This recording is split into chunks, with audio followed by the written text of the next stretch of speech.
इस बात को बड़ी गंभीरता से मैं कह रहा हूं, उसी गंभीरता से निवेदन भी करता हूं। आनंद पांडे की बाबू, ये रघुनाथ जी की इन पर कृपा है तो ये निमित्त बन गए। अब भगवान की जन्म ही लेती है कर्ता बनने से। और जिस दिन, जिस क्षण, जिस समय निमित्त भाव जीवन में प्रगाढ़ हो, जीवन में मिला सत्संग है, उसे हर घड़ी आनंद ही आनंद है, हर घड़ी। गोस्वामी तुलसीदास जी तो कहते हैं, इस विषय से बचने के लिए, विषय के तपन से बचने के लिए राम कथा सरोवर का आश्रय करिए। विषय अनालपन जरा है का मन ने टेलीफोन किया था का? आप सोचिएगा, ये मन दिखाई नहीं देता है, लेकिन ये मन हमको आपको नचा रहा है। गोस्वामी जी कहते हैं, मन रूपी हाथी, जंगल में आग लगे तो हाथी सरोवर में जाकर के बैठ जाता है। उसी प्रकार इस मन रूपी हाथी को राम कथा के सरोवर में ला करके बिठा दीजिए। विषय की अग्नि इस मन का कुछ नहीं बिगाड़ सकती। ये सबसे सरल मार्ग है। गोस्वामी तुलसीदास जी महाराज श्री रामचरितमानस की रचना किए। अभी जो मैं निमित्त कह रहा था, गोस्वामी जी कह रहे हैं मैंने नहीं लिखा है, भगवान शिव का प्रसाद है। परिणाम क्या हुआ? रामचरितमानस कवि तुलसी। गोस्वामी जी ने मानस में 4, कोई कथा सुनाए तो बीच में बोलना पड़ता अच्छा, अच्छा। तो उसी प्रकार बीच बीच में आप लोग भी बोला करिए। बतिया बुझाता ना? मानस में कितने घाट हैं? 4। सबसे पहला घाट आपके बगल में काशी जी हैं, जहां पर एक घाट है 80 घाट, वो मानस का पहला घाट है। उस घाट पर वक्ता के रूप में गोस्वामी तुलसीदास जी विराजमान हैं। श्रोता के रूप में कहिए, हम तो बड़भागी हैं, हमारे सामने आज हजारों लोग बैठे हैं, लेकिन गोस्वामी जी के सामने कौन बैठा है? गंगा मैया, एक श्रोता। गोस्वामी जी तो कहते हैं कि स्वंतः सुखाय तुलसी रघुनाथ गाथा। मैं अपने मन को सुना रहा हूं, अपने अंतःकरण को सुखी करने के लिए। मानस का पहला घाट, और इस घाट का नाम है शरणागति घाट। क्या नाम है? शरणागति। ये बड़ी अद्भुत बात। एक प्रश्न पूछूं, आप लोग आज के पहले कभी राम कथा सुने हैं सामने बैठ के किसी दूसरे कथावाचक से? बोलिए। क्या सभी कथावाचक एक ही जैसी कथा सुनाते हैं? क्यों? ये प्रश्न है। सब कथा करते हैं श्री रामचरितमानस के ही आश्रय में, परंतु जितने वक्ता के सामने बैठकर आप कथा सुनिए, आपको उतने प्रकार की कथा सुनाई देती है। इसका कारण जानते हैं क्यों है? इसका कारण यह है कि वक्ता का चित्त जैसा होता है, वक्ता का चिंतन जैसा होता है, और वक्ता का चरित्र जैसा होता है, वो उसी भाव से ओतप्रोत होकर कथा सुनाता है। प्रकार ज्ञानी कथावाचक से कथा सुनिएगा तो वो ज्ञान की कथा सुनाएंगे, प्रेमी कथावाचक से सुनिएगा तो वो प्रेम की कथा सुनाएंगे। विरक्त महापुरुष से कथा सुन लीजिएगा तो मन करेगा कि घर द्वार छोड़ के बाबा जी बन जाए। विरक्त की कथा सुनाएंगे। भाव से युक्त वक्ता से कथा सुनिएगा तो आप भी भाव से परिपूर्ण हो जाइएगा। उसी प्रकार गोस्वामी तुलसीदास जी शरणागति घाट के वक्ता हैं। किस घाट के वक्ता है? शरणागति। गोस्वामी जी को ज्ञान से कोई लेना देना नहीं, गोस्वामी जी को वैराग्य से भी कोई मतलब नहीं। वो तो एक ही सूत्र जानते हैं, आया तेरी शरण में यही सोच कर, सिंधु संसार से हम उतर जाएंगे। आया तेरी शरण में यही सोच कर, सिंधु संसार से हम उबर जाएंगे। आपने गर हमें नाथ ठुकरा दिया, आपने गर हमें नाथ ठुकरा दिया। आप ही सोचिए हम किधर जाएंगे, आपने गर हमें नाथ ठुकरा दिया। आप ही सोचिए हम किधर जाएंगे।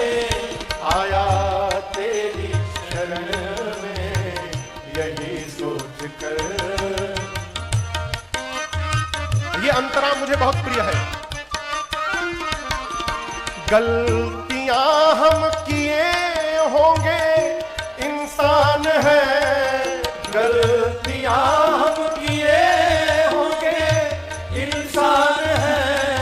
माफ करना प्रभु आपका काम है।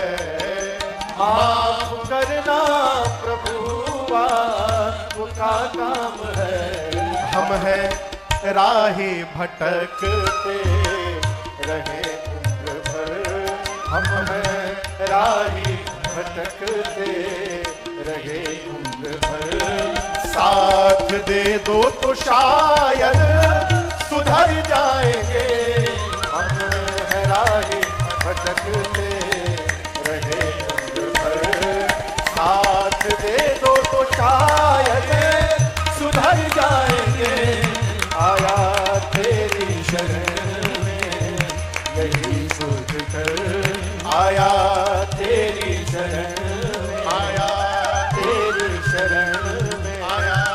तेरी शरण में यही सोच कर। मैं निवेदन करूं आपसे, जीवन में सबसे सरल कोई मार्ग है तो आत्मसमर्पण कर देना। भगवान को आत्मसमर्पण करिए। प्रभु हम कुछ नहीं जानते ना, जानने में ही तो खतरा है। आत्मसमर्पण करिए, शरणागत भाव में आइए। भगवान, देखिए एक कहावत है, भगवान के घर में देर है, भगवान के घर में अंधेर नहीं है। आप लोग सुने हैं? कौन कौन सुना है ये कहावत? भगवान के घर में देर है, अंधेर नहीं है। ये कहावत सत्य नहीं है। इसमें केवल आधा सही है, आधा बिल्कुल गलत है। सरकार, भगवान के घर में अंधेर नहीं है ये तो सही है, लेकिन भगवान के घर में देर है ये सही नहीं है, बिल्कुल सही नहीं है। भगवान देरी नहीं करते कृपा करने में, और यदि देरी हो रही है तो वो देरी भगवान की ओर से नहीं है, वो देरी हमारी ओर से हो रही है। वो देरी हमारी है, हम नहीं पहुंच रहे वहां पर। द्रौपदी ने कृष्ण को पुकारने में विलंब किया था। पहले तो पकड़ के बैठी थी, मैं बचा लूंगी अपनी लाज, पकड़ी थी, मैं बचा लूंगी। भगवान सोचे जब स्वयं बचा रही है तो बचाने दो। दुशासन खींच रहा है, अंतिम परत बची थी साड़ी की, आखिरी परत।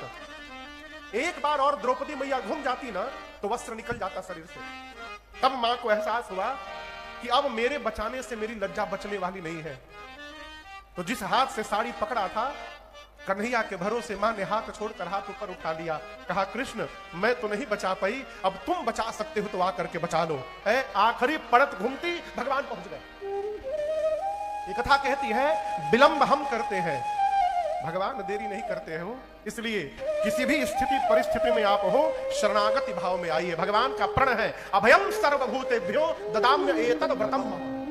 राम जी कहते हैं एक बार जो मनुष्य, एक बार, कितनी बार? एक बार का। देखिए पूजा रोज करना पड़ता है, एकादशी का व्रत महीने में 2 बार रखना पड़ता है, महीने महीने पर भगवान के धाम जाकर दर्शन भी करना पड़ता है, रोज माला भी जपना पड़ता है, करना पड़ता है ना बार बार। लेकिन एक काम ऐसा है जो राम जी अपने मुख से कहते हैं कि मनुष्य यदि ये काम एक बार अपने जीवन में कर दे, मैं जीवन भर उसकी रक्षा करने को तैयार हूं, जीवन पर्यंत। वो काम क्या है? कुछ नहीं करना, ठाकुर जी के सामने जाना है, विश्वास पूर्वक अपने दोनों हाथ को ऊपर उठाकर कहना है प्रभु आज तक संसार के भरोसे जी रहा था, आज से आपके भरोसे हो गया हूं नाथ, मैं आपकी शरण में आ गया। ये है शरणागत। गोस्वामी तुलसीदास जी शरणागत घाट के वक्ता हैं। आप मानस को ध्यान से पढ़िएगा, बाबा जब जब बोले हैं एक ही बात बोले हैं, महामंद मन सुख चाहसी ऐसे प्रभु। वो केवल एक बात कहते हैं, भगवान की शरण में चलो। ये मानस का पहला घाट है। गोस्वामी जी कहते हैं मैं वो कथा सुनाने जा रहा हूं जो आप सबके बगल में तीर्थराज प्रयाग में याज्ञवल्क्य ऋषि ने श्री भरद्वाज जी को सुनाई थी। अब ये मानस का दूसरा घाट है तीर्थराज प्रयाग। कथावाचक हैं श्री याज्ञवल्क्य ऋषि और श्रोता हैं श्री भरद्वाज जी। इस घाट का नाम है कर्मकांड घाट। याज्ञवल्क्य जी ने कर्म प्रधान कथा सुनाई। याज्ञवल्क्य जी कहते हैं भरद्वाज जी मैं आपको वो कथा सुनाने जा रहा हूं जो कैलाश में बैठकर भगवान शिव ने मां भवानी जी को सुनाई। ये मानस का तीसरा घाट है। वक्ता है भगवान शंकर, श्रोता है मां भवानी और इस घाट का नाम है ज्ञान घाट। मानस में जितनी ज्ञान की बातें हैं सब भगवान शिव ने बताई। बाबा कहते हैं देवी मैं आपको वो कथा सुनाऊंगा जो नीलगिरी पर्वत पर श्री कागभूषुंडी जी ने गरुड़ जी महाराज को सुनाई। ये मानस का चौथा घाट है। कथावाचक है, बोलिए कथावाचक के है श्री कागभूषुंडी जी और श्रोता है गरुड़ जी महाराज। इस घाट का नाम है भक्ति घाट। भक्ति का क्या महत्व है, भक्ति कैसे प्राप्त होगी, ये सब बात उत्तर कांड में कागभूषुंडी जी ने बताई। ये मानस के 4 घाट हैं। अब 5वां घाट परानुपुर का ये पंडाल है। सरकार ये पंचम घाट है जहां पर वक्ता के रूप में ठाकुर जी ने राजन को बिठाया है, श्रोता के रूप में आप सभी लोग बैठे हैं। और इस घाट का नाम है भाव घाट। हम भाव से कथा सुनाएंगे और ये आशा करेंगे उसी भाव से आप श्रवण करेंगे। सभी वक्ताओं ने अपने श्रोताओं को कथा गाने से पहले कथा की महिमा सुनाई। मैंने अपने पूज्य महाराज श्री के श्रीमुख से जो महिमा सुनी है मैं उसको सुनाऊं और उसके बाद कथा में आगे गति करेंगे। ये कथा करती क्या है? इसे श्रवण कर मिट जाती है। किसे? किसे? राम कथा। ये कथा श्रवण कर मिट जाती है। 100 जन्म जन्म की व्यथा हो। जय जय राम कथा, जय श्री राम कथा, जय जय राम कथा। सभी लोग आइए। जय श्री राम कथा। इसे श्रवण कर मिट जाती है।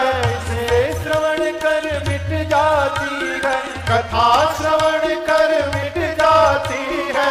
कथा श्रवण कर मिट जाती। 100 जन्म जन्म की कथा हो। जय जय राम कथा, जय श्री राम कथा, जय जय राम कथा, जय श्री राम कथा।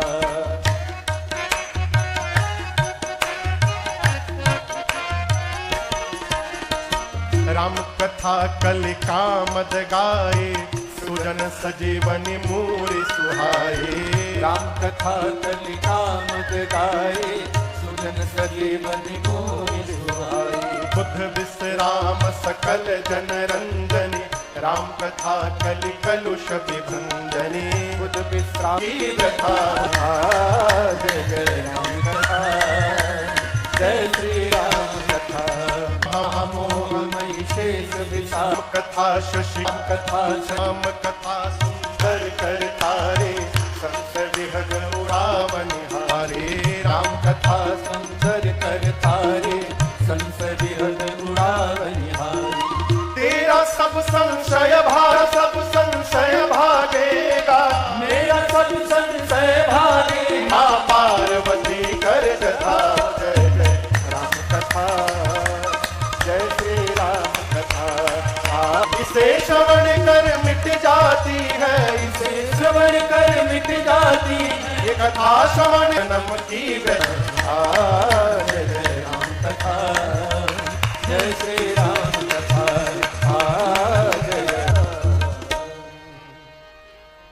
जय जय राम कथा। यह जीवन की व्यथा को समाप्त कर देंगे। कथा क्या है? देखिए हम यदि यहां कथा गाने आए हैं, हम आपको नित्य पहले 1.5-2 घंटा अपने बारे में बतावें, केवल अपने बारे, जीव के बारे में सुनने से व्यथा बढ़ती है और वही व्यथा जगदीश की कथा सुनकर समाप्त हो जाती है। क्यों? जिसको जीवन में जिस प्रकार का अनुभव प्राप्त हुआ वो वैसी महिमा गाया। गोस्वामी जी कहते हैं ये कथा कामधेनु है, मनुष्य की समस्त कामनाओं को पूर्ण करने की शक्ति है इनमें। संजीव है कि जीवन में समस्त बीमारी के जड़ का नाम है मोह। क्या नाम है? देखिए 6 प्रकार की बीमारी है, नाम मालूम है? काम, क्रोध, मद, मूला। तेहिते पुनि उपजई बहु सूला। इस मोह को समाप्त करने के लिए अभी रहता है दुर्गा मैया।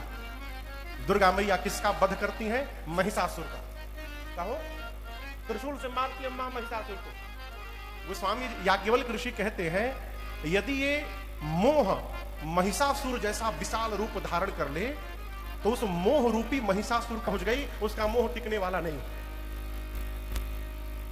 शंकर भगवान तो कहते हैं कलयुग के विकार रूपी वृक्ष को काटने के लिए ये राम जी की कथा कुल्हाड़ी के समान है। संशय अगर रूपी आपको पक्षी पूज्य को राजन जी महाराज की ये श्री राम कथा पसंद आई हो तो कृपया वीडियो को लाइक करें, चैनल को सब्सक्राइब करें और दूसरों तक जरूर शेयर करें। जय श्री राम।